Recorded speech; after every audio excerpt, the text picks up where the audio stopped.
It's the Randy Karraker Show on STL Sports Central. And don't forget, we're presented by DraftKings. DraftKings, the crown is yours. Matthew Rocchio, Randy Karraker. And you saw Fredbird in the Open there. Fredbird is a big part of what we do. If you're on the YouTube and you see the Open with Fredbird, we have neglected to congratulate Fredbird on being inducted into the National Mascot Hall of Fame. Atta Fred. Well done. Proud of you. And very happy that Fredbird, after all of this time, Fredbird's an old bird, and Fredbird's now a Hall of Famer, HOFer. I just can't believe it took this long. It's ridiculous. I'm insulted that they had to wait until a San Jose expansion team in the 90s and the Texans, an expansion team in 2002, in the same class as Fredbird. I count that as disrespectful. I do too. Yeah, Fredbird deserves better and deserves more. And thank goodness this wrong was righted. Thank you. We're also giving you the best to wear every number in St. Louis. And today, Bernie, Miklas, and I take a look at number 24. You can go to all of our socials and take a look at the discussion around number 24, the best to wear number 24 in St. Louis. Carnell Cadillac Williams. Cadillac Williams was number 24, as was Ronald Bartel. Yeah, as was Trung Candidate. Oh, that one's not as fun. No, it wasn't. As was Rick Ankiel. Oh, that's a lot more fun. Okay. Mike Anderson, I believe, of the 1970s Cardinals was number 24. But a couple of Hall of Famers are also in the mix. Oh, you can go to all of our socials and you can check it out. Like we got the Facebook going, we've got the Instagram going, we've got the X going. Are we on the Blue Sky?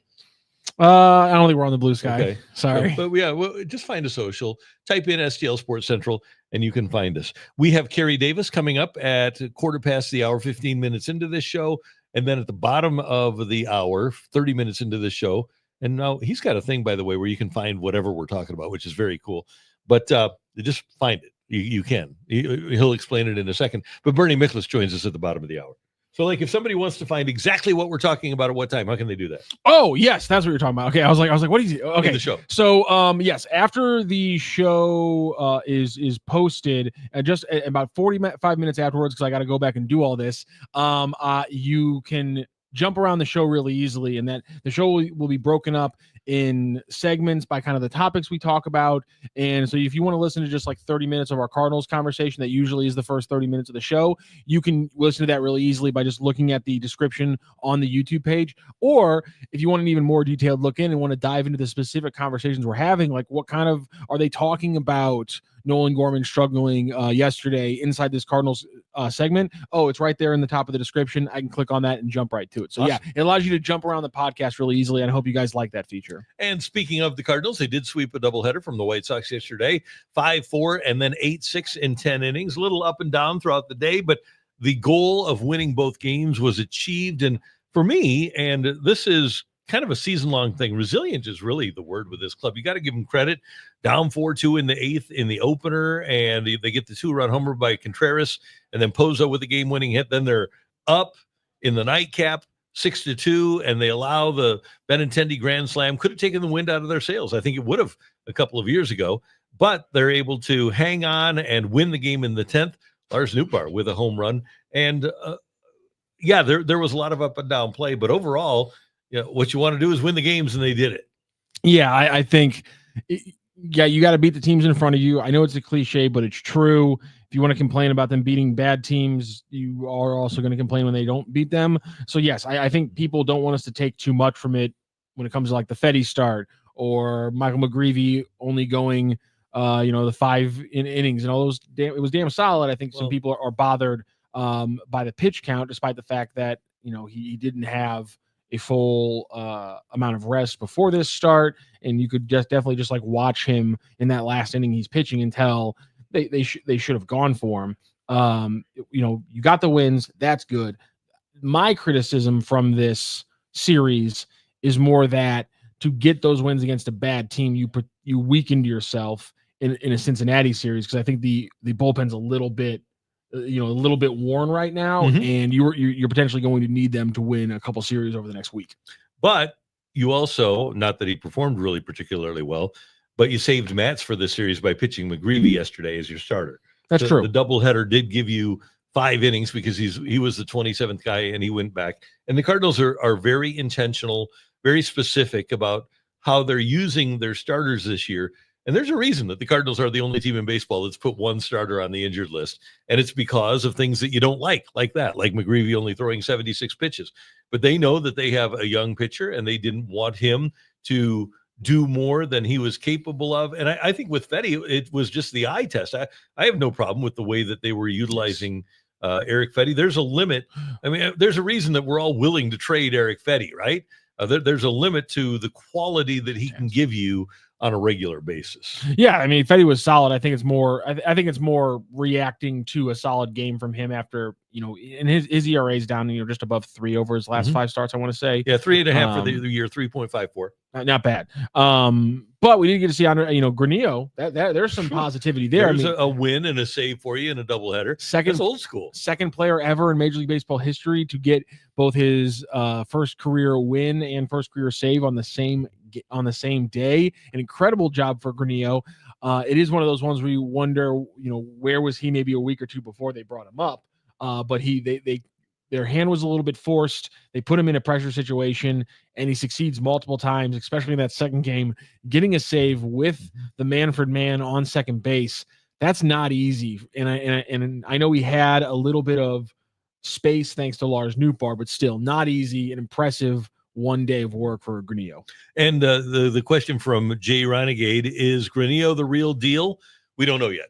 It's just way too early to tell. And we've seen a few guys come out of the bullpen that we thought were going to be really good, and then things happen. Either they wind up getting fatigued because of overuse, or the league catches up to them. He looks like he has good stuff. He looks like he has a chance, and he's another guy that during the rest of this season deserves runway. He deserves the Cardinals to show what he's capable of.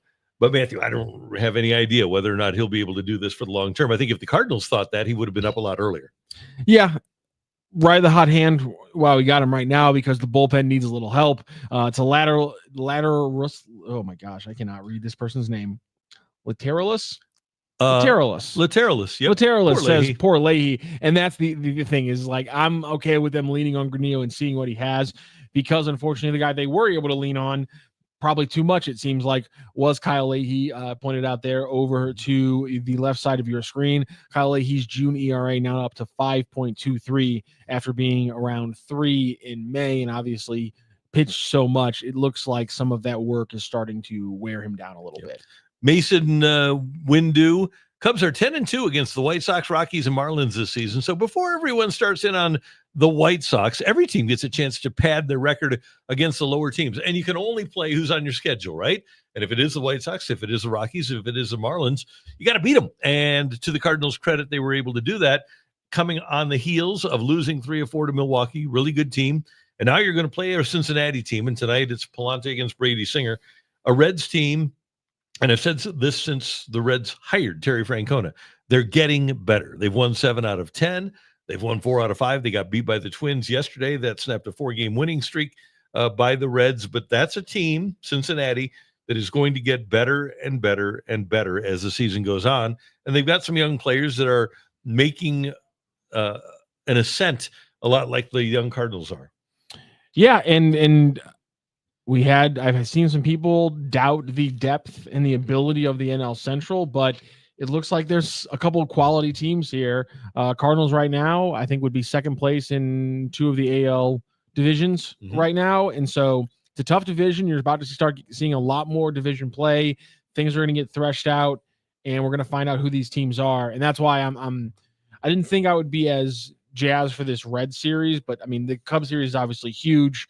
We talked about the scheduling factor, but I think there's a mentality, maybe not with the teams, but definitely with the analysts and the fans of these teams, of these teams are both kind of putting each other on fraud watch and getting a chance to potentially expose that the Cardinals are playing over their skis and then this isn't real. And the Cubs have been able to take advantage of a very bad schedule. And I think both teams are looking for a chance to prove one or the other true, and we'll see what happens. Yeah. And Singer tonight, he's 7-4. He's thrown 74 innings, a good ERA so far this year. He's been, well, not great, but he's been a quality start guy, or earned run average of 4.34. And then the Cardinals will get to see Andrew Abbott on Sunday. He's been terrific so far, has a 1.84 earned run average. Abbott is 6-1. He's been their best starter, and then Nick Martinez has not been good, but and Hunter Green is hurt. If they have Hunter Green, if you have a rotation that has Singer, Abbott, and Green, you are in really good shape. And right now the Reds don't have that, but they're able to get by. Pretty good defensive team, and Elly De La Cruz is a lot of fun to watch. We had a great chat with a great stat. Let me get this one for you from where is it here? Oh, here it is. Hockey Dad Don. Yeah, crazy baseball stat. Elly De La Cruz just passed Tony Gwynn on the all-time strikeout list a couple of weeks ago. Equals mind blown. That's amazing, isn't it? It's just baseball in 2025. At this point, strikeout numbers, you can't give me a stat that really deep down surprises me. I was bathed in baseball of Chris Davis. I've watched 194 batting average and 250 strikeouts before. I've seen the zenith of 3 outcome baseball. I'll get over it. Craig Lewis, the W covers all manner of sins, but WTF was Ollie thinking sending Barrera out to bat with runners on second and third with Herrera and Wynn on the bench, who would be better options? Well, I'll tell you what, there's not many Cardinals that are good bunters. And clearly one of them that is not a good bunter is Barrero. I don't know if the Cardinals didn't know that. Maybe Ollie didn't get a chance to try that in spring training, but we know now that he's not a guy that you want to call a squeeze play for. And I think, again, this is with his skill set. He apparently does have bat to ball skills. Barrero does. You would hope that he could get a bunt down, but he can't. And a lot of the players are their own entities now. And players, man, it's weird. They don't want to learn how to bunt. There's very few good bunters in Major League Baseball right now. Yeah, that's true. And I think my thing is I don't have an answer for Herrera, but I think we can just Wynn wasn't going to see playing time that game. They're managing his playing time the best they can, knowing he has to be in the lineup every day, and his back is a little bit of a thing. He's young, so it's not going to hold him back the way it has, it can other players, but it's a real thing. And so he wasn't going to play 2 games in one day, and they weren't even going to use him in that situation. And I'm okay with that. Craig Lewis says, why call a squeeze play? Why? Are we 100% sure that's why Gorman was where he was? It just wasn't a complete fumble of the brain by multiple players at one time. Yeah, that has happened. It's possible. I'm not 100% determined, convinced that was a called thing. Yeah. Mason Windu Gorman is supposedly really good at bunting of all people. He had a great bunt last week. And Bill Downton, it was down the middle of the plate. Hell, Randy, you could have done that. Bunting is not easy. I know that every major leaguer says every other major leaguer should be able to do it. Every old school major leaguer. But they don't really practice that anymore. It was one thing for Whitey to say in the 1980s, hey, you can't make my team if you can't bunt.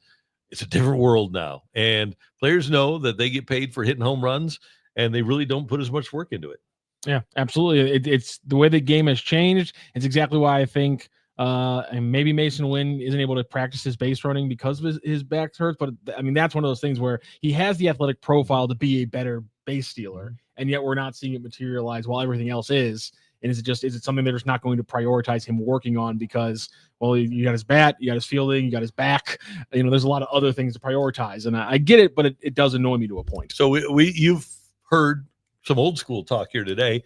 One of our best buddies is another old school guy, and his name is Carey Davis. He's a Super Bowl champion with the Pittsburgh Steelers. You hear him on the fast lane on 120 in the afternoons with Anthony Salter and Jamie Rivers. There he is. There's the great Carey Davis right there, man. How y'all doing? How's it going? Thank you so much for joining us today, sir. Appreciate you. Thank you for having me. Hey, obviously we got a lot to talk about with you in the next few minutes, but everybody wants to know how Carey Davis feels about Aaron Rodgers being the quarterback of your Pittsburgh Steelers. How do you feel about it? I'm excited. I know it's probably taboo or not what people would expect, but I'm excited. I think you look at the quarterback play for the last few years since Ben Roethlisberger has retired, even his last couple of years. To me, this is an upgrade. I know Russell Wilson had a decent year last year. Justin Fields, you kind of went through that project. But for me, having Aaron Rodgers in the fold this year is going to be exciting. It's going to be fun to watch. I mean, obviously, with the wide receivers that you guys they've gotten in, there's some potential for some getting downfield. You get George Pickens out of there. You get in obviously a big name in Metcalf. There seems to be a lot of positivity around the Steelers' offense with what they want to do this year. Yeah, I think bringing DK Metcalf, who is a big play receiver, he's a guy that, you remember a couple of years ago, him chasing down Budda Baker when he intercepted the pass. Like, that's the effort and energy that he brings. There was a report that he did the same thing to Minkah Fitzpatrick in practice the other day. So that's the type of energy that he brings. He's a go-getter. He's a guy that's going to go catch the ball, make big plays downfield. And you got a quarterback now that I think can do all of those things. He's going to be able to stretch the field. I think you're going to see Pat Freiermuth have a breakout year as well. He's been really good over the last couple of years, but I think he's going to have a breakout year. And then they got some young guys that I think are going to be exciting and fun to watch as well. So it's going to be exciting to watch the Steelers this year. I'm happy that we finally got our quarterback. It took longer than most people would have wanted it to. There's a lot of waiting around for it to happen, but it's going to be fun, man. And it's going to be exciting. I like Aaron Rodgers as a physical specimen. Yes, I think he's better than Kenny Pickett. Yes, I think he's better than Justin Fields. Yes, I think he's better than Russ. Aaron Rodgers had 3,900 yards passing, 28 touchdowns, and 11 picks last year. Yep. But he also goes on the Pat McAfee show spouting his goofiness every week. Is that something that Mike Tomlin is going to allow to happen? No, I don't think so. I mean, we kind of thought that with Russell Wilson. We got the sayings that Russell, let's ride, and all of those things. There was worries about how Russell was going to be, and Russell was the quarterback for the Pittsburgh Steelers. And I think that there are some franchises that when you walk through those doors, it's just different. Like, there are some organizations when you walk in, it feels different. It is different. And there's a history and a legacy and an understanding of the men that played before you. Like, you can walk around that building and see Mel Blount, before Franco passed, you can see Franco, like Rocky Blyer. Like, it's a lot of former players, Donnie Shell. You'll see those guys, Mean Joe Green. I could go on and on about the people that I ran into and that are still around that organization. And most organizations don't have that. So, I think Aaron Rodgers will be fine. And you got a head coach in Mike Tomlin who is no nonsense. It's about football, man. If you're not there for football, you should find something else to do. So I think it's going to be fine. One other thing here, by the way. So you mentioned it. Mean Joe, Jack Lambert, Mel Blount, Steel Curtin, Franco Harris, Big Ben, Hines Ward. And then you got a backup quarterback named Skyler. Well, he's the backup. He's the backup. Okay. We got a few other guys on the roster in front of him. Yeah, we drafted Will Howard in the 6th round. They brought Mason Rudolph back again. Skyler has done a decent job in his opportunities in the league. Another reason we wanted to bring you on, Carey, not only because there was some craziness with the Steelers, but also I need to give you a chance to talk about one of your favorite teams in the NFL, and that is, of course, the Cincinnati Bengals just refused to pay good players that have proven it, good players that they chose to draft early in the 1st round. What is your reaction as a former player and a former Steeler watching the Bengals just completely bungle this with 2 defensive ends? That's the Cincinnati thing. Like, they are known. I mean, they just built an indoor facility within the last couple of years. Like, this is a franchise that it gets cold in the winter. And that's not, football player. We're not soft, but there are times where there is no work that can be done outside if you don't have an indoor facility. It's raining, it's snowing. You can't get any good work done to prepare you for the week. Like, they are, in my opinion, they have been an organization that does not, spend their money frivolously, I guess, but sometimes you have to pay your best player. Trey Hendrickson led the league in sacks last year. You might want that guy on your team on a defense that struggles to do pretty much anything. You just drafted Shamar Stewart in the 1st round. You don't want to pay him. You want to change up the language in his contract. To me, it seems like a Bengals thing to do, hopefully for that team, because that is a really good team and you don't want to waste Joe Burrow's window. Hopefully you get that defense solidified and make sure you get those guys in there and they are ready to roll by game 1. Hey, Carey, you would wish that the national media would look at the past to inform the future. But a lot of national media says even if Aaron Rodgers is everything the Steelers expect or want him to be, that they can't get to the Super Bowl. I've seen a lot of teams that people didn't expect to get to the Super Bowl get to the Super Bowl.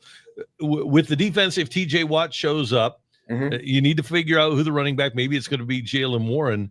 But I see no reason why the Steelers with that defense wouldn't be able to win some playoff games. Can you shed some light on that? Do you think that they have a chance?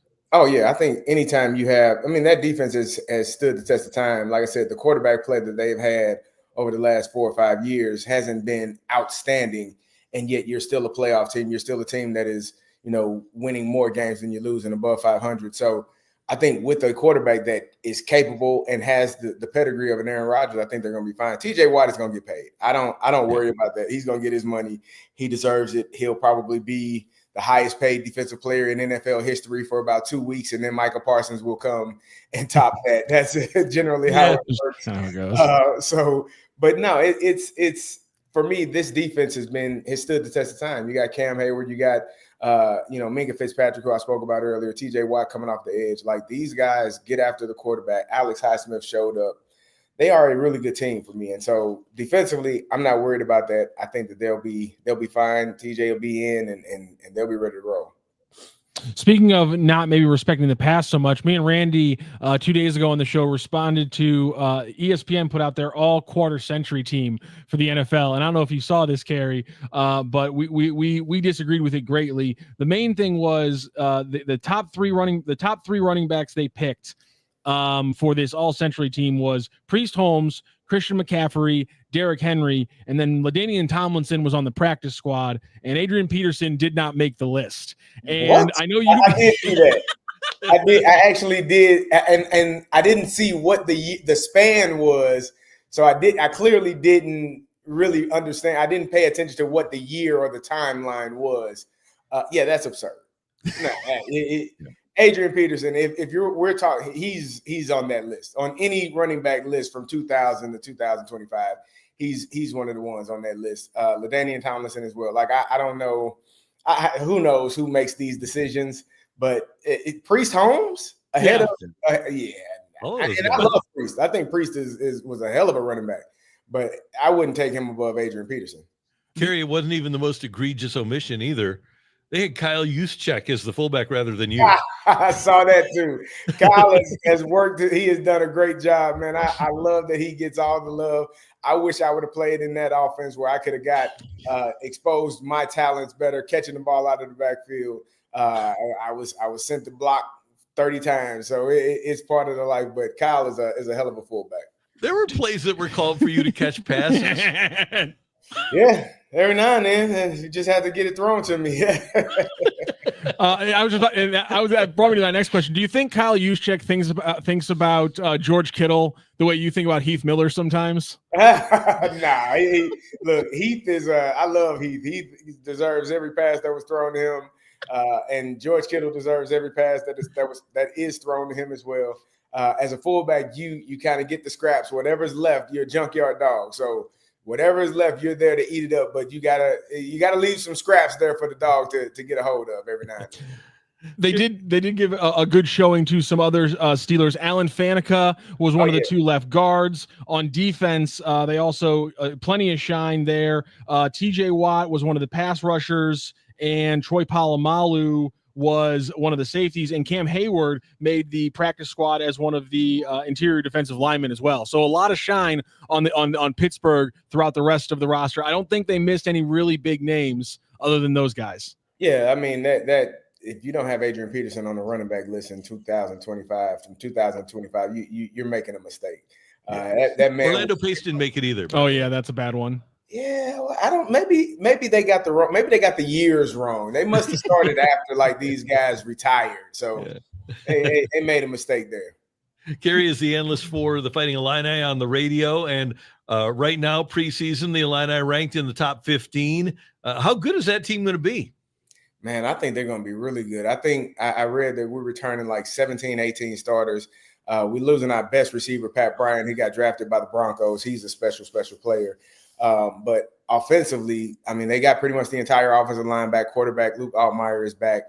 Talked about Pat, who's left, but they bring back so much of their talent. And the amazing thing for me that the Illini were able to do in this day and age, they lost one player, McCray, to the transfer portal, but they were able to keep most of their guys in. The NIL has not come in and started pulling players out and going all over the place. So for me, offensively, defensively, what they have and what they're bringing back, a team that won 10 games, only losses obviously were to Oregon and Penn State. And then we had a really, really bad loss to Minnesota that if we don't lose that game to Minnesota, we're probably in the college football playoffs. So I'm looking forward to what next season has. They got a lot of talent coming back, and it should be a really good year. Coach B has done a great job with that team. They're very well coached, and it's fun to watch. Carey, me and you do a lot of texting off the air about the NBA. I'm a big Anthony Edwards guy. Yeah. Don't worry, he's coming for that MVP award. Now I'm coming for that $50. Don't you worry about that. But last night, the Pacers came back and they tied the series up at 3 apiece. I was a little bit shocked we saw that.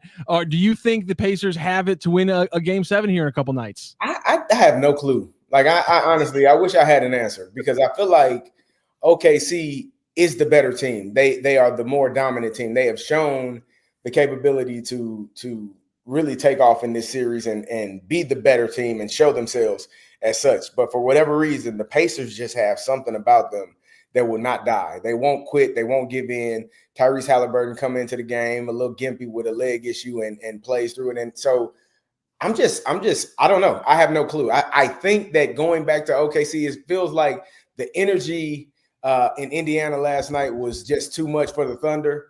And I'm assuming that the energy, once they get back to OKC, is going to be too much for the Pacers, and the Thunder will probably take Game 7. But it has been a crazy NBA Finals. You know what I think that we aren't giving enough credit to is Rick Carlisle. He's really good. You know, and Mark Daigneault, we don't really know. He's got a great collection of young talent that he's developing, but he hasn't had to be a game coach. Rick Carlisle is one of those old school guys. He's got a championship under his belt. And, man, that defense is relentless. I said this last week on our show. Rick Carlisle has not gotten enough credit because what he did and what he's done in this series when he's taken SGA away is similar to what they did with Jalen Brunson. They're picking him up full court. They're forcing him to play 94 feet and forcing him to play defense as well. Same thing that they did with Jalen Brunson. It's just it's going to take longer because those are great players, but it eventually wears you down. And I think the Pacers have done a great job of playing sound defensively and having some big shots by some big players, some guys. That's not a team full of superstars. And there's a question if Tyrese Halliburton is even a superstar. There's times where he hasn't showed up in this series, but they are a team that just keeps plugging away and keeps fighting and keeps showing up. And you do have to tip your cap to Rick Carlisle for all of the hard work and the display that he's put on in this NBA Finals. CD, how's everything going in the fast lane on 101? You guys still having fun there? Every day, man. We have a great time enjoying ourselves, laughing and talking sports, man. It's fun that they allow us to do it every single day. And it's fun to listen to. Hey, thanks for we got to get you back on there to talk about the Warriors too at some point. Yeah, because they always we needed more days off in that damn little bit. One more day. Give me one more day and Steph is back, and now we're in the NBA Finals. I don't care what anybody says. Man, one more day. Let's go. Next year, one more run. Love you, brother. Great to see your face, man. Yeah, thank you. I appreciate it. Thanks, Carey. Carey Davis, Super Bowl champ, with us on STL Sports Central and the Randy Karraker Show. He is awesome. He's great. Bernie Miklas coming up, but first we want you to know, with these hot weekends, you need to stop by Fenton Bar and Grill because they have a beautiful patio with ceiling fans. It's very cool, and the food that they serve you is sensational. Oh, now you got to try the trash wings, right? I'm talking about Fenton Bar and Grill. I always talk about the best trash wings you'll ever have, so start there. Start with the trash wings, but they have some great cool foods for the warm weather. Get yourself a cold draft beer, just $2. And when you want cool foods, they have fabulous salads. Their Cobb salad is outstanding. Their chicken Caesar is superb. They have wonderful wraps. They have a chicken Caesar wrap. They have a buffalo chicken wrap that's fantastic. They have so much good, fresh, cool food that you'll thoroughly enjoy at the Fenton Bar and Grill. And the service is great. Megan and Jamie and Candy and the gang over at the Fenton Bar and Grill are a lot of fun. And everybody there loves sports. You walk in, they've got sports on the TVs. You'll be talking to people that love sports, and you'll have a great conversation. You'll make new friends because everybody's friendly at the Fenton Bar and Grill. It is the dive with a vibe, and check it out. That signature golden sauce on the wings, and then you just dip it like that right into the ranch. It is sensational. It's the Fenton Bar and Grill. It's on Rudder Road in Fenton. It's just 2 minutes away from the St. Louis Soccer Park. It's your favorite neighborhood bar and grill. Stop by and say hi to the 2024 Maitre d' of the Year, Chuck, at the Fenton Bar and Grill. And when you see Chuck or anybody there, tell them Randy sent you. All right, Randy, we are going to be joined by Bernie Miklas here shortly. But before I want to let everyone know that we've been broadcasting this first half an hour of the show on both Facebook and on YouTube, but last hour of the show will be exclusively broadcast on YouTube. So I'm putting it in the chat right now for all you Facebook loyal listeners right now. Join us on YouTube for the rest of the show. That was where you can see our interview coming up with Bernie Miklas. Tons of Cardinals stuff to talk about, and that will be only on STL Sports Central on YouTube starting as soon as this message self-destructs. All right, this message will self-destruct in 5 seconds. Don't forget, before the game today, the Cardinals and the Reds, and after the game, we have STL Cards Central. You need to check that out. It's available before and after every big St. Louis sporting event, including the Cardinals tonight. So while Cole Swindell is playing, you can tune into Card Central post-game, and it's brought to you by our friends, in part by Hot Shots. Sports Hub STL postgame shows brought to you in part by the great Hot Shots. They invite you to come out to St. Charles or any of their locations to celebrate their 35th anniversary. Congratulations to Hot Shots on 35 years. Hot Shots, St. Louis home for all the games, all the time, since 1990. Find the one nearest you at hotshotsnet.com. Bernie Miklas will be joining us momentarily, but we were talking about that Thunder and Pacers game last night with Carey Davis, of course, the Pacers controlling that game as they force a game 7 back in Oklahoma City. The reason why I wanted to talk about it is game 1, the Pacers won, and I brought up that stat about only the 9th time in NBA history where a team won a finals game without a 20-point score. Yesterday, they only had one 20-point score. Obi Toppin scored 20, and he did it off the bench. Yeah. So, I mean, the Pacers, if they were able to win, are defying literally almost every convention in the history of the sport to win this game with depth and just a spread out amount of scoring. And we are such a copycat society. I wonder if, and it's hard to get a lot of good players on one team, especially if you don't have a ton of draft choices. When you look at the way that team was put together, it's not homegrown necessarily, like Oklahoma City is. I wonder if teams, rather than going out and getting the $40 million player, will collect a group of $20 million players and see if they can win with that. There are different ways to win. Cleveland's kind of built that way too, and they'll be back next year, the Cavaliers. Yeah. But the other part of it is when you look at teams that win championships, Matthew, and we talk all the time about how the NBA is a players' league. It's not a coaches' league. But at the end of the day, those coaches that have been around the block seem to win a lot.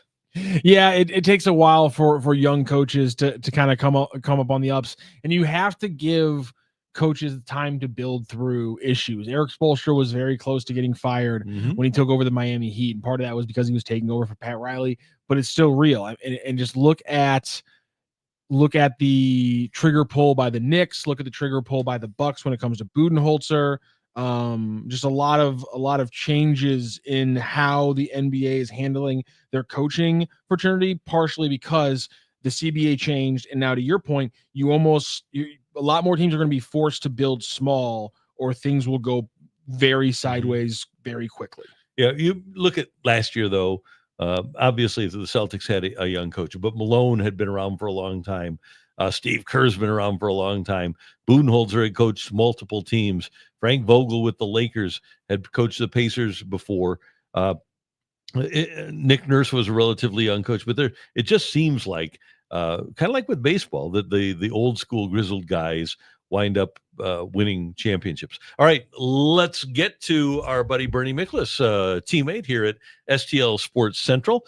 Joins us every Friday here on the Randy Karraker Show, and a lot going on with the Cardinals, and Bernie's been busy. You can read his great work at STLSportsCentral.com, and see it here on our YouTube channel. There he is. Bernard, how you doing? I'm doing good. Always great to be with you and Mr. Matt Rocchio. So what's going on?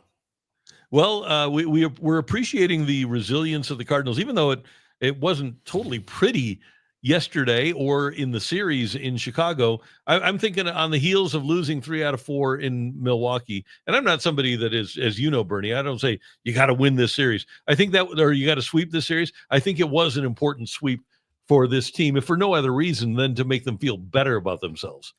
I totally agree. People that have read me or listened to me for a long time know that I have a peeve about Cardinals fans who will like nitpick or denigrate a series victory, or if they don't get a sweep. Or, Randy, you've heard this a million times too. Well, if the Cardinals sweep the Colorado Rockies or the White Sox, it's like, well, yeah, those teams are terrible. So what? What's the big deal? What am I supposed to have, a parade? These are the same people that would be screaming for the beheadings of the general manager and the manager and who else if they had lost the series to those teams. The owner too, yeah. Yeah, and the owner, right? So you can't have it both ways. You expect the Cardinals, if they're a good team, to beat bad teams, and they did it. And I commend them. And listen, the 2 of those games, both of the doubleheader games could have gotten away from them, and they kind of fought through. They fought, they battled. They didn't get demoralized, and they got out of there to come home with a 3-game series sweep, and they've won 4 of their last 5. So I think, at least for now, they've stabilized things after a pretty rough stretch there. And I think it's important to stabilize things, and then it gives you a chance to regroup and sort of, regain some of the traction you lost. Yeah, obviously, I mean, it's a big game. I was on here, SEL Sports Central, doing the post game with Stephen Carey last night, and he was like, listen, I've watched a lot of teams be right on the edge of things going really poorly in one game, and it seems kind of crazy to react to one game like that in June, but you take the mental aspect of actually being in the locker room, and that's a tangible thing. So beating the teams in front of you is huge. The Cardinals getting those wins is big, and there are some things to take away, even if it is against a bad team. Michael McGreevy looked solid in short work. Wilson Contreras is an absolute monster. You pointed out in one of your articles that Nolan Arenado is having a solid stretch over the last 2 weeks. He continued that in part yesterday, including more great defensive plays. So there are some things to take away despite the opponent. No doubt about it. And again, this is a really limited sample, but during this 4-1 stretch, the offense really clicked in. Their numbers went up. I mean, they were averaging like 7 runs a game during this stretch, and they're not going to continue that, but they needed to bounce back because the offense had gone really stagnant. And we've seen an upturn in starting pitching. I'm not saying it's perfect. Again, I'm only talking about the last 5 games. We've seen some guys do better. Some respect to Eric Fetty. I mean, he's got about a 2.50 ERA or so in his last 8 or 9 starts, something like that. So I guess my word of the day is stability. We're seeing things sort of stabilize again, and there are some concerns about the bullpen, but I tell you what, Riley O'Brien looks good, and Andre Granillo, that's a guy that I think a lot of us were just saying, why is he still in Memphis? What are you waiting for? Your team goes through 900 relievers a season. Why is this guy down in Memphis? And they called him up, and he's been a really good addition. So there are some positives. It was the Cardinals took a beating there for a while, but there's some positives you can sort of reach now and sort of grab onto and say, well, this is a nice change of pace. But they got a really important homestand, and that's the thing. There's always another test in front of you, immediately in front of you. And Bernie, I was going to ask about that because we talk about what we just talked about with the White Sox, games that you should win. Okay, so the Reds are in town for 3. Then you've got the Cubs. Then you're at Cleveland, and then you have another stretch against the NL Central with the Pirates, Cubs, and then you have the Nationals and Braves before the break. But if the Cardinals, and I still don't know that they're all in on being a playoff team this year. I think they would like to, but I don't know that they're all in on that. But if they do want to be a playoff team, the players and the manager, then this is a stretch of games where they really need to step up against the Central. And I think the Reds are kind of what we expected they would be, and they're getting better under Francona. And the Cubs are really good. Yeah, I really believe the Cubs are just going to kind of run away with this. The one weakness they had was the bullpen, but Craig Counsell's kind of rearranged everything, and he's going with the young closer, and their bullpen, I'm going to say like roughly the last 3 weeks to a month has been the best in baseball. And, so one of their liabilities potentially has been fixed. They have a great offense. They're going to get into the trade deadline and grab a starting pitcher, probably a good one. So I just think they have everything going in their favor, including a career year, maybe an MVP year from Pete Crow Armstrong. Mm-hmm. If he's on your team, you love him. If he's not on your team, you can't stand him. But those kind of guys make the game fun. So anyway, the importance of this homestand is that, well, first of all, Cincinnati's on a good roll. I mean, they're 19-12 in their last 31, but in the last 12, they're 9-3, and they've won 4 consecutive series coming in here. They beat the Diamondbacks, they beat Cleveland, they beat Detroit, and they beat Minnesota, and all of those are good clubs. So the Reds are coming in here. They're kind of full of themselves. They see this as this is a prove it kind of series, because nobody can think about the Cubs, or no one can really even think about a third wild card spot when you have the Brewers and the Cardinals and the Reds all knotted up basically the same record. And, they're like, to use an old Chesapeake Bay expression, they're like crabs in a pot right now. We used to catch crabs, and the crabs would be in the pot and they'd be trying to get their way out of there. It's like fighting each other to like get to the top of the pot. And that's kind of where the Brewers and the Cardinals and the Reds are. So to sort of be able to lift yourself up and just keep in the hunt, or keep close in the hunt for even the wild card. But even if you have a prayer of catching the Cubs, you got to win these series. And when the Cubs come to town, I don't demand that the Cardinals, they got to win 3 out of 4. I think that's unrealistic. But I would hope they could get a split with the Cubs. In other words, not lose any ground, that kind of thing. Don't have a series where you get flattened and you got to kind of start all over again, like picking yourself back up. And they've got to beat NL Central teams. They just have to. Hey, Bernie, can we go back just for 1 second to that Cubs bullpen? Have you been watching what Drew Pomerantz is doing? Yeah, unreal. So Drew Pomerantz got hurt for the Padres on August 10th of 2021. Didn't pitch in 22, didn't pitch in 23, didn't pitch in 24. The Cubs go get him at the age of 36. He's pitched in 21 games, 19 in the third innings, and he hasn't allowed a run yet. His earned run average is 0.00. What a story. He's a wonderful story. And I read about that in The Athletic, and he wasn't even sure he wanted to pitch anymore. And he had a couple of offers, minor league contracts, and he didn't want to just kind of give up time with his family just on a wild goose chase. But he decided to do it, and it's really paying off. He's been a beautiful story for them. And if you give Craig Counsell just a reasonable chance, he didn't have it last year, I don't think. But if you just give him a reasonable chance, like some pieces that he can mold and have it become a really good bullpen where it's better than you think when you look at individual pitchers. That was Counsell's key in Milwaukee for a long time, even when they lost their big name closers. So he runs a bullpen great. And so I think we're seeing that with the Cubs again. So they're a fun team to watch. I mean, not fun if you're a Cardinals fan, but if you're a baseball fan, they are an entertaining team to watch. But I don't know, is this going to be one of those years where the Cubs, where Rick gets at the trade deadline, gets in the way of a deal that Jed Hoyer has because he doesn't want to raise the payroll? Are they going to collapse again? Not during the regular season. They're going to get into the postseason and fall apart. Who knows? That's the thing with the Cubs. There's just not enough history of winning. 2016 aside, they've been a really disappointing team for several years. So I'm really looking forward to both of these series. It ought to be a really fun homestand. One of the, as we're talking about relievers, I have to talk about this. Yesterday on the Bernie Show, dropped an incredible episode breaking down the struggles of Ryan Helsley and the Cardinals' potential hand in some of the mishandling that has set him up for some of these failures. Can you just give us the Crib Notes version as we push people to go watch the full video of what pushed you to dive deeper into Helsley's numbers and what you found? Well, to me, the fact that his fastball, even though it still comes in at an average of 99.1 or 0.2 miles an hour, his fastball velocity has not changed. It's still very, very robust. One of the top 2 or 3% among all pitchers, but it's very, very hittable.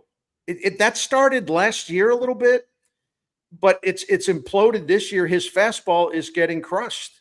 And it's getting crushed over and over and over again. Yesterday, I noticed that he went to the slider more often, and he had a good, clean inning against the White Sox. But going into yesterday, opponents this year were hitting 440 on that fastball, and they were slugging 600. And with right-handed hitters, the numbers were even worse.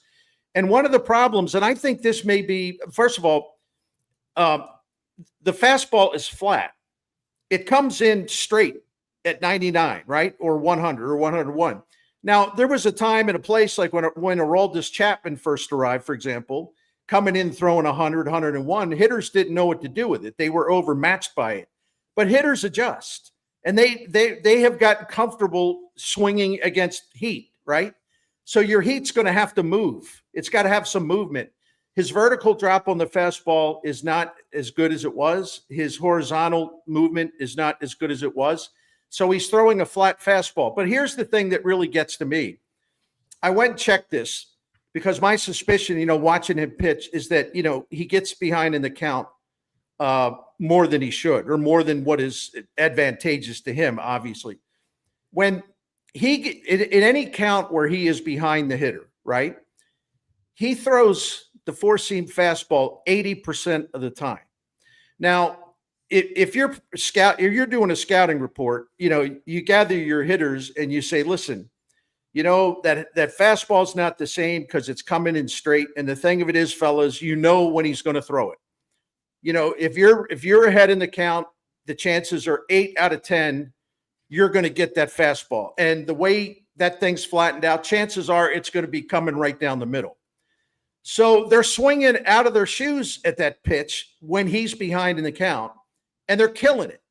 And the thing that frustrates me, and again, all due respect to the people that are actually baseball people, when you're that predictable and the same thing happens over and over and over and over and over again because you're so predictable and the hitters know what to expect. Why haven't they deviated from that? Like his curveball, when he's used it in the past, has been an excellent pitch that throws the hitters off, for example.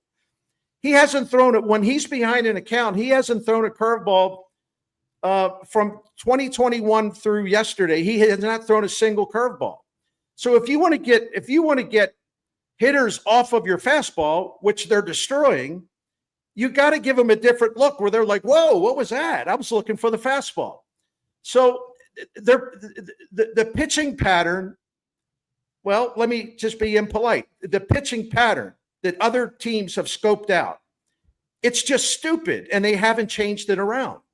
I mean, there's no right. There's no other way to describe it but stupid. Why would you want to be predictable when your fastball is not as effective as it used to be? Why not throw your slider when you're behind in the count? Why not bring the curveball back? Right? I don't know, man. I just it's kind of mind-boggling in a way. Well, and the troubling thing, Bernie, is if he continues down that path, because everybody else knows what's going on too. Who's the biggest Cardinals trade chip at the deadline? Who's the guy that makes the most sense to move? If he's going to perform like that, and other teams know that he's doing that, one of two things will happen. Either way, his market value will go down, but a smart team will get him and they'll fix those issues. Right. Hello, Dodgers. And he'll wind up being dominant again. I agree 100%. It was a point I made yesterday. The thing of it is, I got to believe his trade value is down. Now, you might get an impulsive general manager who doesn't care much about looking deep into stats, and he just looks at the name and he sees a guy throwing 100 and, they got to go get him. So maybe you can get an overpay there. I doubt it, but maybe you will. You never rule anything out. desperation does weird things to people. But Randy, you nailed it. Look, if a sports writer, sportcaster schlub like me, right, sitting at home in my lair, right, drinking coffee all day, making videos and running my mouth. If a schlub like me can identify exactly what's wrong with Elsley, the pitch and the pattern of using the pitch, you don't think of a smart. There's a lot of smart front offices that they're going to be able to say, well, wait a minute now. We can fix that fastball. His arm angle is too high. And because his arm angle is too high, which is another thing I recognize, I went and looked at the StatCast stuff. His arm's way up here. It used to be down here a little bit. Well, what's happening is his release point is different now. And the release point is leading to him leaving balls over the middle of the plate. So you don't think the Dodgers know that, or any number of teams I could mention? They know that. And they say, well, listen, we can probably get him for a cheap price and we'll be able to fix him in about 2 days. So this idea though, that they're going to get some big, huge haul for him when his numbers really for the third year in so many important categories are decreasing, but he still is a viable guy if somebody smart knows what to do to get him back on track. Yeah, the problem is no one's gonna buy him based off that value. It's gonna be, what have you done for me lately? And that's been more blown saves than he had all of last year, and it's been some struggles. So check out that full video from the Bernie Show on STL Sports Central on YouTube. Incredible work, Bernie. I think the Cardinals, out of the 13 position players, and I think you'll agree with this, they either want to or have to get more at bats, or plenty of at bats for 11 of the 13. The only guys that really don't have to get at bats, I think, are Pozo and Barrero. I don't know why Barrero was in there yesterday anyway. I guess you got to win off his feet at times. But everybody else deserves, or has deserved, at bats. And so much discussion now about how do you get Burleson into the lineup. And I want to know how much you feel like you know about, and you've written about, and we've talked about Lars Nootbaar, but should Burleson be out there in left rather than Nootbaar, or do they still need to learn more about Lars?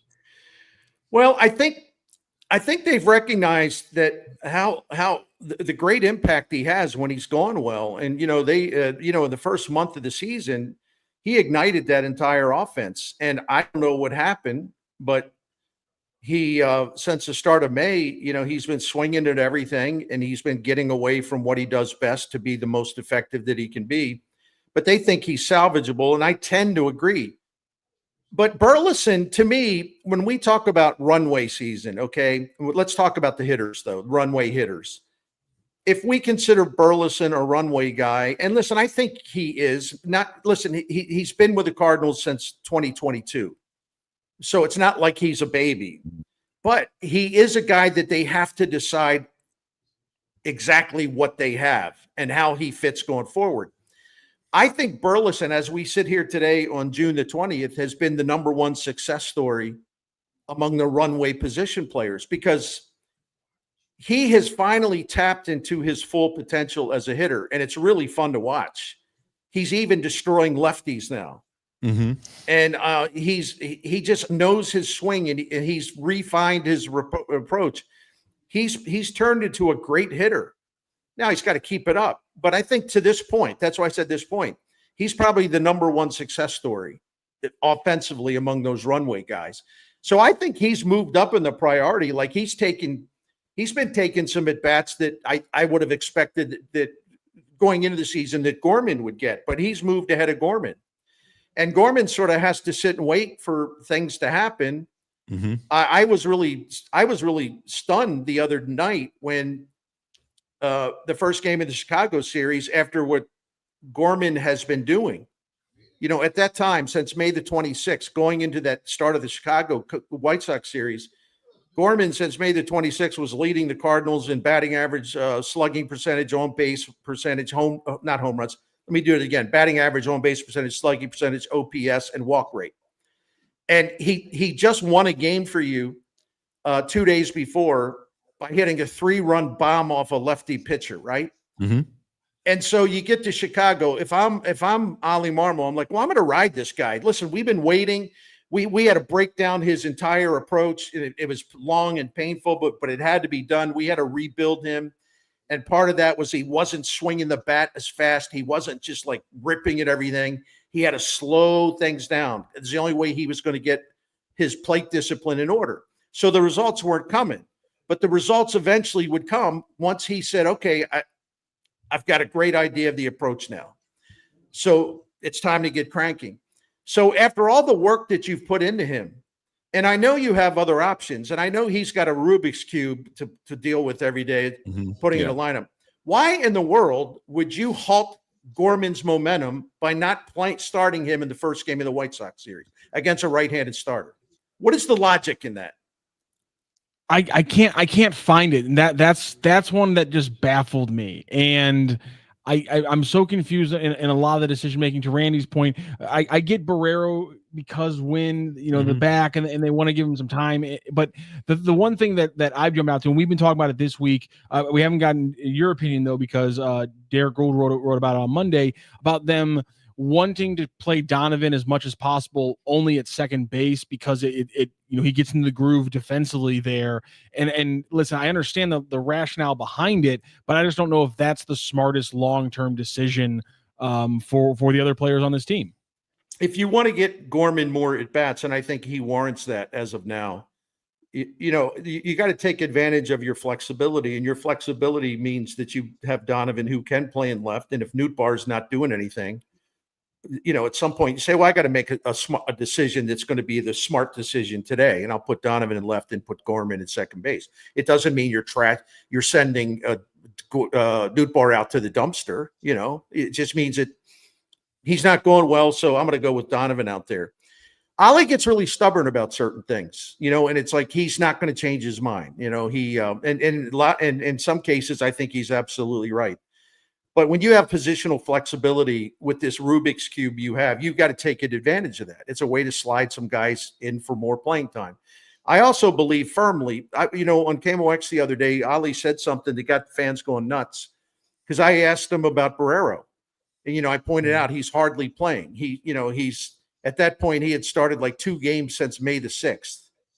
And those 2 games were in the outfield. And I said, listen, Thomas Saggese could be an energizer bunny up here to improve your bench because your bench is very weak. And Ali, I knew as soon as he said it, I knew what he meant. But the way he said it, he said, well, listen, we can't bring Saggese up here to replace a guy who doesn't play. Barrero doesn't play, so we can't bring someone up to replace him. And that was one of those things where, you're almost like your head wires are tangled, and it's kind of like, well, if he's not playing, then what the hell is the point? Well, but I know I know what he was saying. I know what he meant. Mozeliak doesn't want Saggese coming up here and sitting, but I said, and I said to Ali, I said, look, I said Arenado could use a break more often. Wynn definitely could use a break more often. Donovan has been playing hurt. He could use a breather more often. So you could get Saggese in the lineup a couple times a week and bring him off the bench at times if you just sort of move the pieces around and you decide to give a little extra rest to your left side and middle infielder.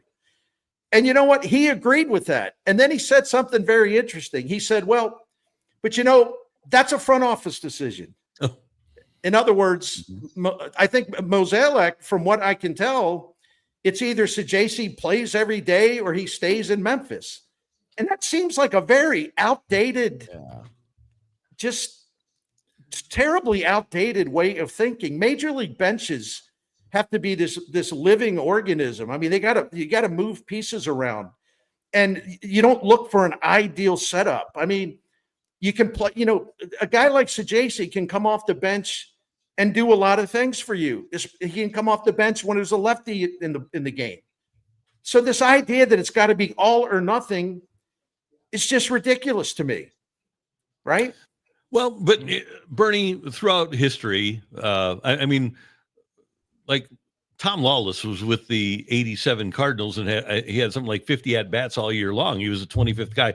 I think we have a tendency to get hung up on the 25th player on the roster.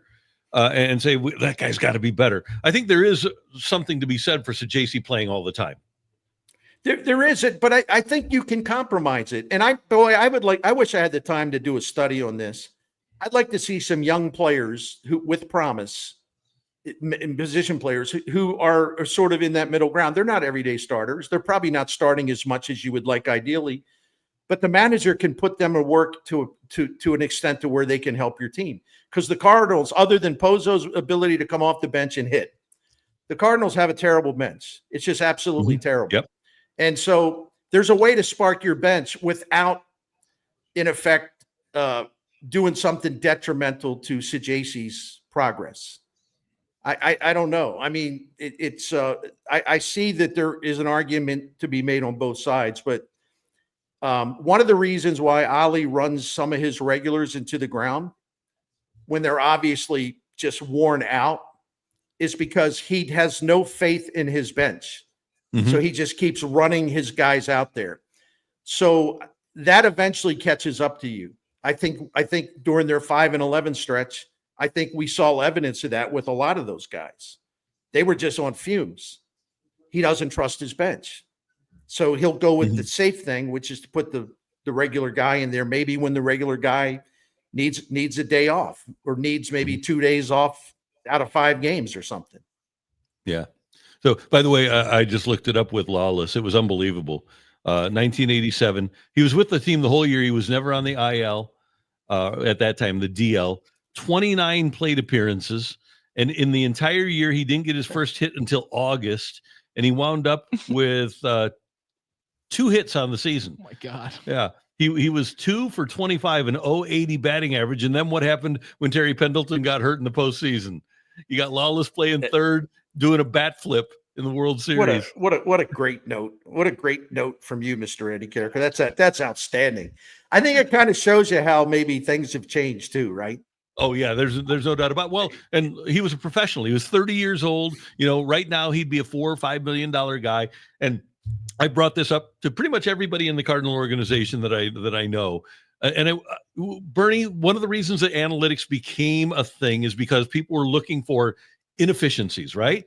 Right. Well, and primarily, as it's turned out, it's financial inefficiencies. Because if somebody would go out and put together a bench of professionals, have 3 or 4 professional guys that can come off the bench that know what they're doing in a clutch situation, or you can play a veteran guy at 3 different positions, how big of an advantage would that be if you didn't have a bench full of rookies? And this isn't just a Cardinal thing, it's everybody in baseball. I think it gives you a distinct advantage if you would put together a professional bench in 2025.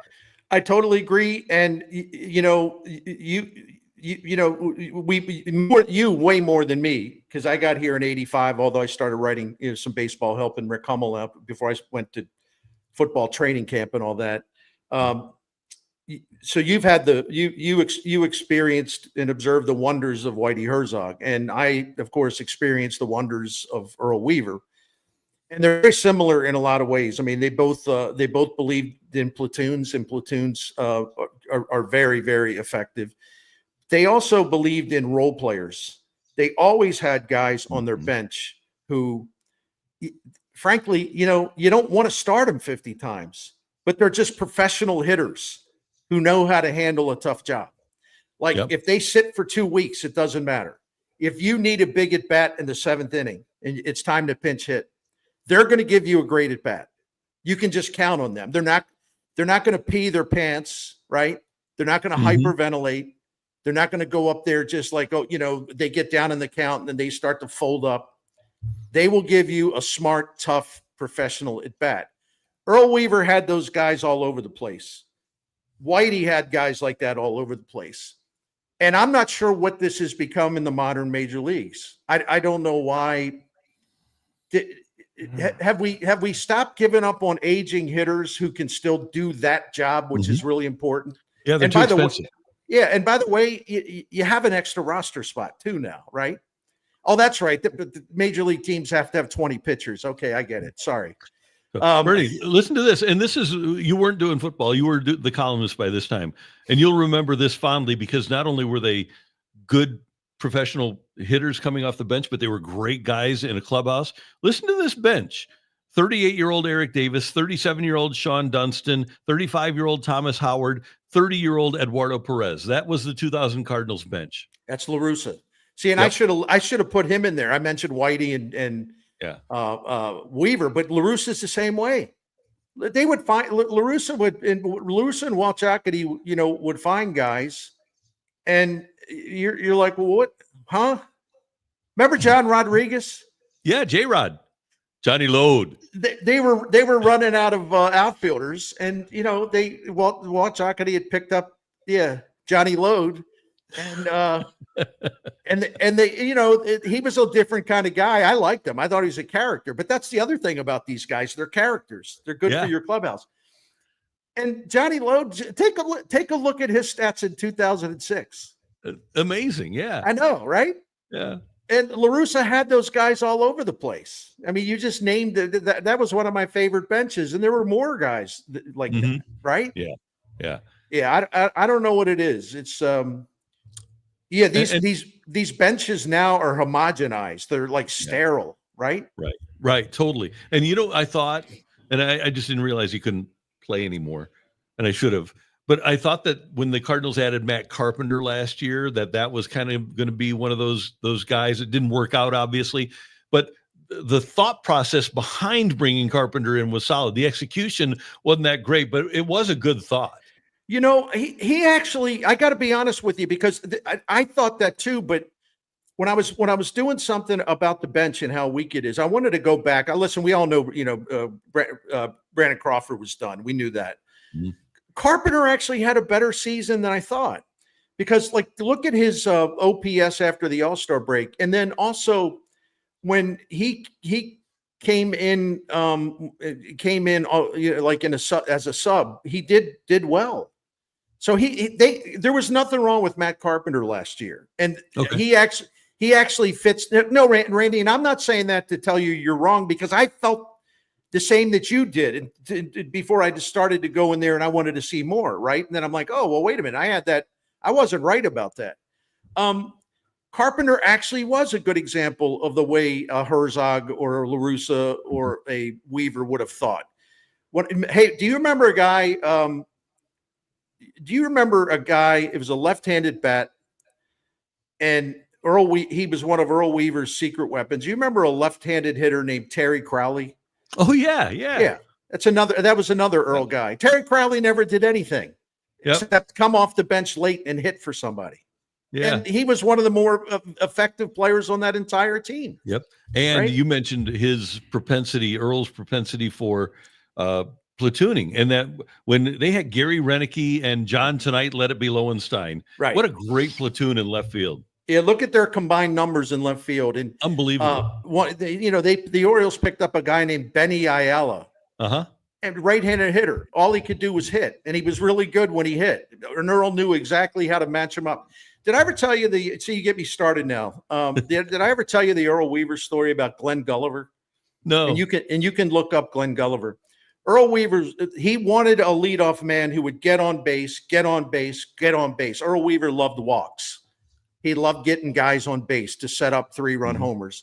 There was one year, the year it was, he tried everyone at leadoff, and he was frustrated. They all stunk, right? Mm-hmm. So he was looking at the minor league stats, and he saw this guy, Glenn Gulliver, and he was a left-handed hitter. And he said to the general manager, I think it was Hank Peters at the time, he said, what this guy Gulliver? And he says, well, Early, he's only hitting like 230 down there or something. And he said, no. Look at his walks. Look at his on base percentage. Get that guy up here. And so he pulled Glenn Gulliver up here and put him in the starting lineup. And all Glenn Gulliver did was walk. And he ignited the offense. And he wasn't going to be an everyday starter. So they eventually phased him out.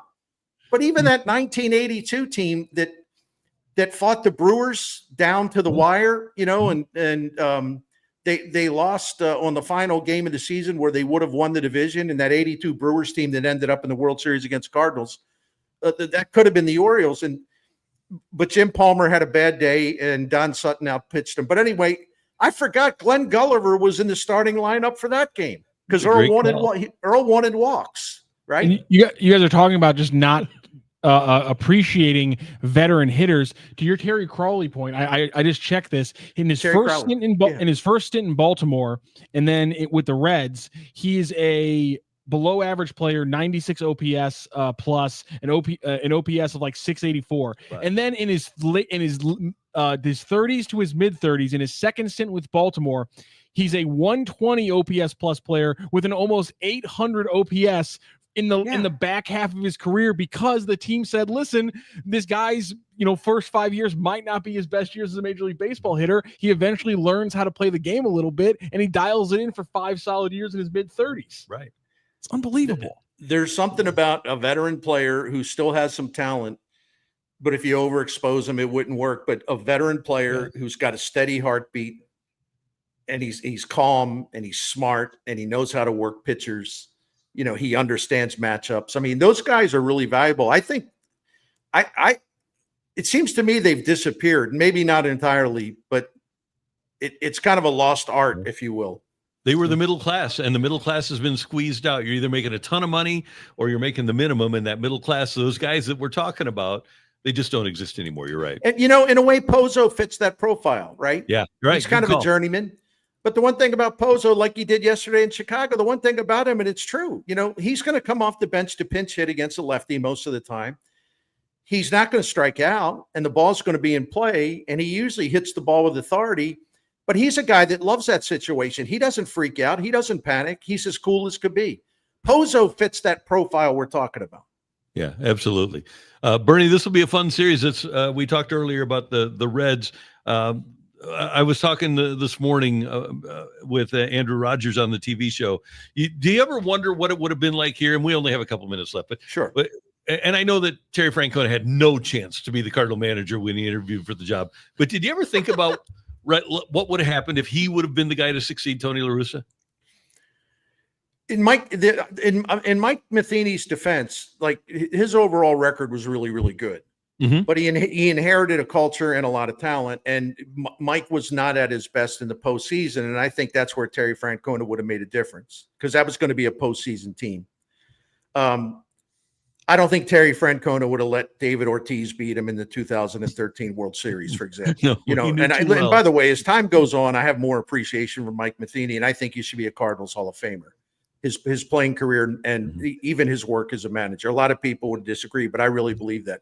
But no, I mean, what you're saying is absolutely correct, Francona,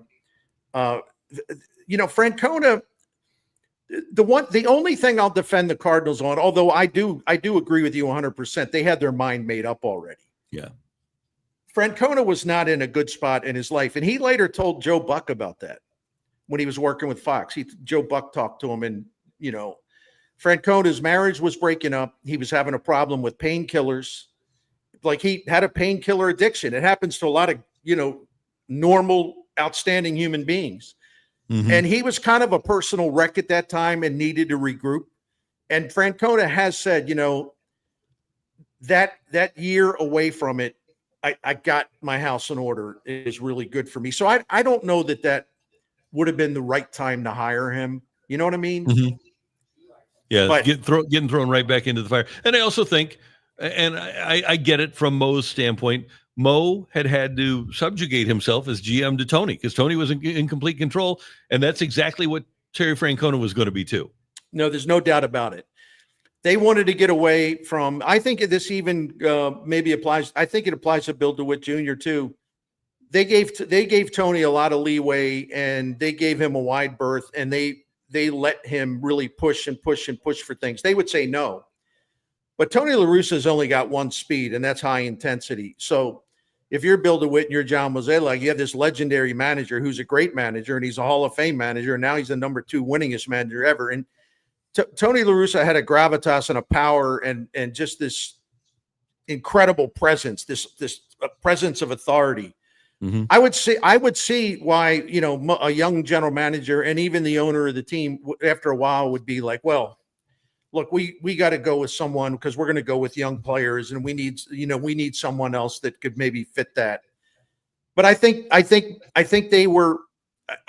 Tony's power within the organization probably burned each of them out a little bit.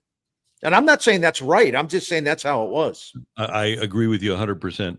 This has been great, man. Yeah. Oh, and by the way, our conversation about the number 24 is up on social media too. No, okay. So the best to wear 24 in St. Louis. Yeah, for some reason my picks didn't get put. Ron Bartel and Cadillac Williams just didn't get Yeah. considered. Just ridiculous. The legendary Cadillac Williams and trunk candidate. He was 24. All right, fine. Fine. Yeah. Hey, Joe Roderick sent a list of some other numbers coming up, and Joe Roderick's got a sense of humor. Like one of those numbers, he had Fernando Valenzuela on the list. Mm-hmm. Number 34. You know, Bernie, I was working. Yeah, Fernando was here for what, like 8 minutes? Yeah, I did his last game in Cincinnati. I broadcast Fernando Valenzuela's last major league game as a member of the Cardinals. You did? Yeah. So that 34 is important to me. But so 30, Jake Allen, we got Right. Adam Archuleta? He was 2022. He was like 22. No, he was 30, wasn't he? 30. Okay, 30. There was another 30. Here, hold on. I think I can call this up because 34. Joe. Steve Jones for the Big Red, great long snapper. Was it Jake Allen was 34? Oh, you know who was Danny Cox. Oh, there you go. Yeah. Good one. Yeah. Okay. Who was the cornerback that Hazlitt liked that wore number 34? Fakir Brown? Fakir Brown. After the game, after they played Cleveland.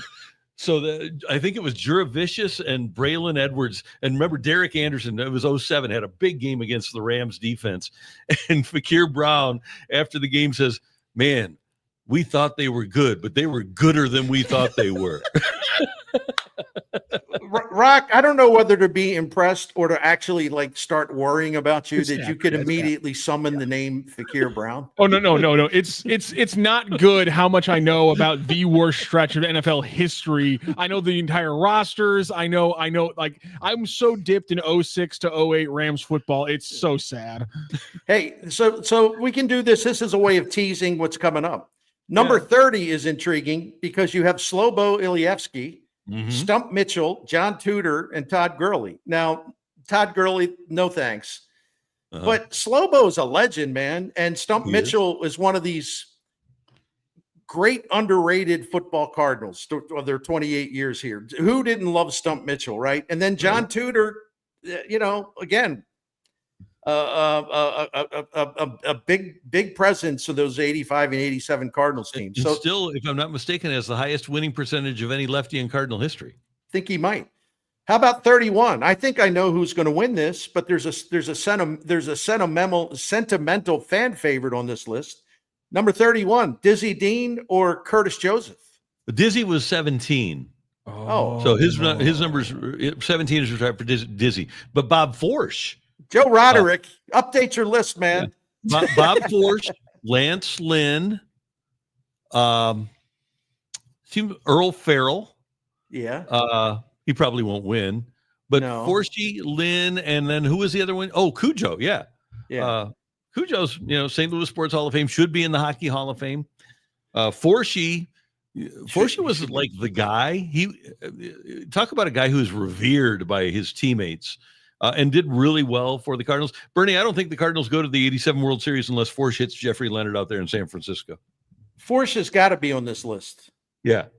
He absolutely has to be on this list. Yeah. I mean, because, when you talk about career wins and all these, you've got Gibson stands alone, then you have Wainwright, and then you have Bob Forsch. And Bob Forsch is in the top 3 or 4 of all these of the different categories. I mean, he did yeoman's work. I mean, he was never like a, Cy Young candidate, but was he good for a long time. He's got to be on that list. I'm glad we talked about this. See, now we caught a couple potential mistakes here. So what about this one? I thought this one's interesting because I think both of these guys were disappointing, although I would maintain that one of them should not be considered disappointing. 39, Doug Waite, Steven Jackson. Now, Doug Waite, wonderful guy. I'm glad he was a Blue, but all in all, the experience was underwhelming. Steven Jackson's a guy that I've long believed and still do that he was not as appreciated as he should have been here.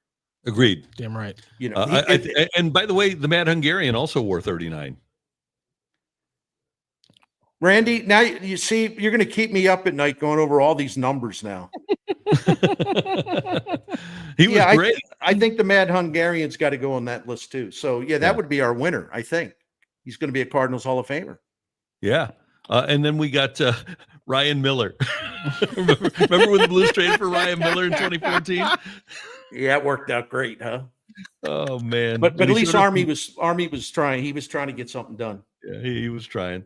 So what do you got going on this weekend? You just watching a lot of baseball? I am going to watch a lot of baseball. I also have, in fact, I'm going to plug my friend's book here. It's getting great praise, and he's going to be a very wealthy man because there's like 5 major studios bidding on the film rights. My Seeing Red podcast partner, Will Leach, Lloyd McNeil's Last Ride. Okay, it's outstanding. So I'm going to finish this up this week. And Will Leach said that he's had like big name Hollywood actors calling him saying they want to play Lloyd McNeil.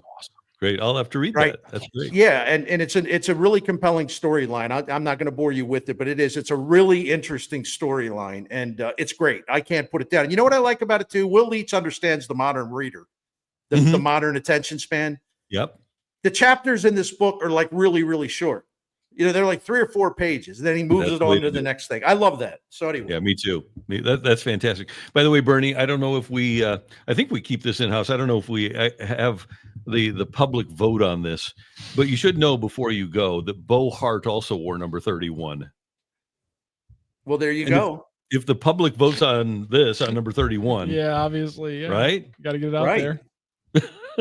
You never know, right? You never know. No. So, all right. Have a great weekend, man. You too. It's always a pleasure. Just a joy to be with you guys. Thank you very much. Yeah, we'll see you later. Take care. Have a good weekend. That is our buddy Bernie Miklas here on the Randy Karraker Show on STL Sports Central. By the way, you can find us so many places. STLSportsCentral.com. You can subscribe to the newsletter, subscribe to us on the YouTube channel right here where you are. You can like this video, follow us on socials where all those numbers are. Best to wear it in St. Louis. And of course, we're at STL Sports Central on all of the socials. And by the way, this weekend, pretty cool weekend because so much sports is going on. Great weekend for you to get involved with DraftKings Pick 6, where the crown is yours. Now, with baseball, we're locked into every pitch at this time of year, and that's why I've teamed up with DraftKings to bring you Pick 6, the all-new way to play daily fantasy sports. Right now, if you play $5, you can get $50 in bonus picks, 10 extra picks to keep the action going all weekend long. It's easy to start, fun to follow, and gives you a whole new way to stay connected to the game. There are some great games today. I know that Matthew is looking at what he's going to do, and I am looking at what I'm going to do on pay. And I'm going to wait until Sunday to make my bets on the basketball, but there's a lot you can pick out that'll be cool with the NBA Finals wrapping up on Sunday night. What do you got? I'm looking through the Cardinals right now, and I'm thinking Mason Wynn more than 1.5 hits, runs, and RBI. I'm going to go ahead and put I need to put a red. Let's go with TJ Friedel to get the hits, runs, and RBI for them there. And I'm not feeling that confident about the pitching for either side of this team. But Brendan Donovan back in the lineup. Let's go him to get at least 1 hit. So we're going to go more on the 0.5 hits. So I got Mason Wynn more than 1.5 hits, runs, and RBI. Brendan Donovan more than 0.5 hits. And TJ Friedel more than 1.5 hits, runs, and RBI. And that's getting me 3X on my wager. All right. How about Rafael Devers playing against Boston already? Okay, there we go. I like that one too. You like that? I like that. And I don't know why we have him at more or less than or getting just 1 at bat. He's definitely going to get 1 at bat, right? Yeah, I think so. So Devers, that's like free money. So you take that. And then Corbin Carroll has been really hot. He's going against Austin Gomber of the Rockies. I've got Corbin Carroll to go over 2.5 hits and runs and RBIs. That's another great pick. I love that. All right. So that's what we'll do with DraftKings Pick 6. You need to download your app today and use the code STL Sports when you sign up only on DraftKings Pick 6, where the crown is yours. Gambling problem? Call 1-800-GAMBLER. Help is available for problem gambling. Call 888-789-7777 or visit ccpg.org in Connecticut. Must be 18 and over. Age and eligibility restrictions vary by jurisdiction. Pick 6 not available everywhere, including New York and Ontario. Void where prohibited. 1 per new customer. Bonus awarded as non-withdrawable Pick 6 credits that expire in 14 days. Limited time offer. See terms at pick6.draftkings.com/promos. All right, a couple of things. Number one, more baseball. The Dodgers are playing the Padres, and they had a little set two last night with Tatis and Ohtani. Both got hit last night, and they had a bench clearing brawl. I love this rivalry between the San Diego Padres and the Los Angeles Dodgers. I think it's great. You don't usually see managers go so hard at other managers the way that Mike Schilt went directly at Dave Roberts in that moment. Yeah. But I guess two guys who aren't too old to still get into scrap and start the scraps themselves. Yeah, that was I didn't see that coming from Mike Schilt, just immediately going after Dave Roberts. That's usually a player v player thing, but I liked it. We had that one time here in St. Louis. Whitey Herzog fought Roger Craig, the manager of the Giants. Who won? Who won the fight? Mm-hmm. Whitey. Wait. I'm sorry. I feel like I've put this together before, but maybe it just blows my mind. Yeah. What year was this? 1988, I believe. Being a sports writer in San Francisco must have been one confusing ass job. Oh, with two Roger Craigs? So Roger Craig is managing the baseball team, and then Roger Craig is just star running back for arguably the biggest sports story in America for some years at that point with the San Francisco 49ers. Must have been That's tough. insane. Yeah. I feel like I've come across this before and reacted to it the exact same way. That San Francisco people were dealing with two different Roger Craigs at the exact same time. And both really good. And golf, Scotty Scheffler is leading, and this is one of their big tournaments, the Travelers Championship. It's being played in Cromwell, Connecticut, and no surprise, but Scotty Scheffler to me has become must-see TV, and he's tied for the lead right now after 7 holes of the second round of the Travelers. It's clear the only thing that we can do to stop Scotty Scheffler from winning every PGA tournament event from here on out is to lock him up. Yeah, that has happened. Get the violent criminal off the streets. Yeah, no he doubt is about it. murdering this field on a regular basis. It's very impressive. Yeah. And again, don't let the look of him lie to you. He is a young man. He's not 54, despite the fact that he looks like he has the facial expressions of like a 75-year-old. He's a young man. He's got a lot of time to keep doing this. He is really good. Again, get to our socials, and we're giving you the best to wear every number in St. Louis. Today, Bernie Miklas and I take a look at number 24. That's on all of our socials. So that's not the first time that my knowledge of just the most pointless Rams seasons has shocked people. Okay. It was 2015, and the Rams were hosting the 49ers. Mm-hmm. And one of the 49ers broadcasters sat right down next to me, and it turns out that he was one of the guys from those San Francisco teams that won a bunch of Super Bowls. I'm blanking on his name right now. He was one of the backup wide receivers. He was one of the backup wide receivers. He's a white guy. I'm completely blanking on the name, but he was one of the broadcasters, and he was there covering the game. He was just sitting in the press box, and I'm sitting there talking about it. I'm trying on the Super Bowl ring because obviously he's wearing one of the Super Bowl rings and things like that. And at one point, he starts talking about a random 4th round wide receiver that the Rams took that ended up not being very good. And I looked at him. I go, where number 14? He goes, yeah. I go, Keenan Burton, Kentucky. He goes, you might have some issues, kid, if you're able to pull it that fast. Keenan Burton out of Kentucky wore number 14. And I was like, yeah, I'm well aware of the fact that I'm kind of sick when it comes to these things. And I think it was Mike Wilson. Mike Wilson. Yeah, I think it was Mike Wilson who won 4 Super Bowls with them. Good Lord. Yeah. It also tracks 6'3", 218. He was a big dude. So that's not the first time that I've randomly pulled a number of a very random St. Louis Ram. And by the way, 8 interceptions in 3 years for Keir Brown, not half bad, but he is like this perfectly crystallized moment in me because 2006, I think a lot of Rams fans can pinpoint that as like a year where things start to smell funny. It's their last non-losing season, but also if you look at the offseason,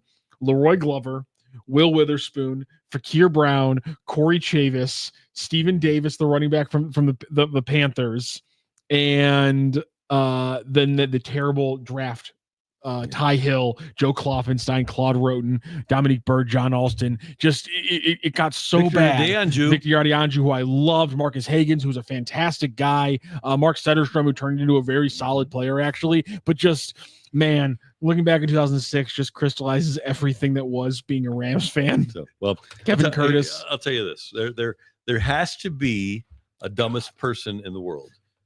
If you ever meet Fakir Brown, you'll feel better about yourself on that list. Jesus. Doesn't matter who you are.